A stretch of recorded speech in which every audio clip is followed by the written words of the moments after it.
Story 1. The ICU Door. I was stuck in the hospital for a few nights last year after a bad asthma attack. The room I got was on the same floor as the ICU, just down the hallway. My mom stayed the first night, but she had to go home after that, so I was alone for the rest of the stay. Around 2 a.m. on my second night, I couldn't sleep. I was just staring at the ceiling when I heard the ICU door open and close. It made this loud metal click every time someone went through it. I thought it was just a nurse, but then I heard it again and again, like someone kept going in and out. I peeked through my door window, and there was no one in the hallway. It was quiet, lights dimmed, but every few minutes, click, creak, close. I called the nurse using the button and asked if someone was checking the ICU constantly. She said no, everything was fine. I tried to sleep, but I swear the sounds kept going for almost an hour. The next day, I asked one of the other nurses about it. She just smiled weirdly and said that door always does that. But I don't think it was just a door. Something about the rhythm, the way it sounded exactly the same every time, like someone walking in and out over and over again. Story 2. The patient that wasn't there.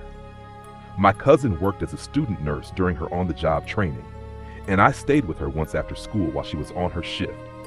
I waited in the staff break room because my phone was dying and I had nowhere else to go. It was already late, maybe past 10 p.m., and the hospital was quiet. She told me not to wander, but I was bored, so I walked around a bit. Most rooms had their doors closed, lights off. But then I passed one open room where the lights were on, and I saw someone sitting up in bed. It was an old man.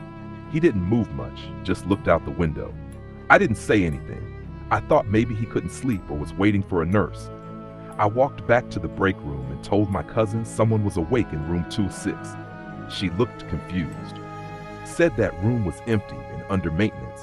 I told her again that I literally saw someone inside, lights on, sitting up. She went to check, and I followed her. When we got there, the lights were off. The bed was empty. Not just empty. No sheets, no pillows, like no one had used it in days. I didn't argue. I just sat quietly after that. But I still remember the way that man looked out the window, like he didn't even know I was there. Story 3. The elevator that skipped a floor.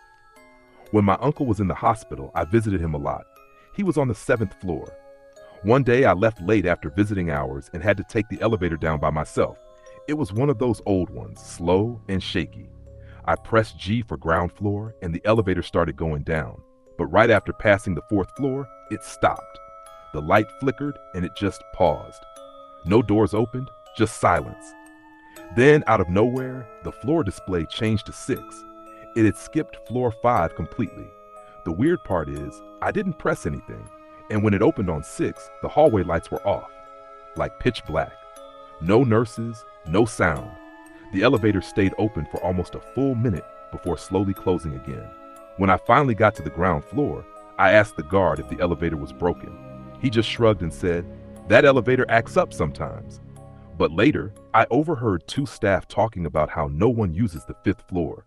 Something about a fire years ago, and now it's just used for storage. But if it's sealed off, why did the elevator stop there first before skipping it? I never used that elevator again.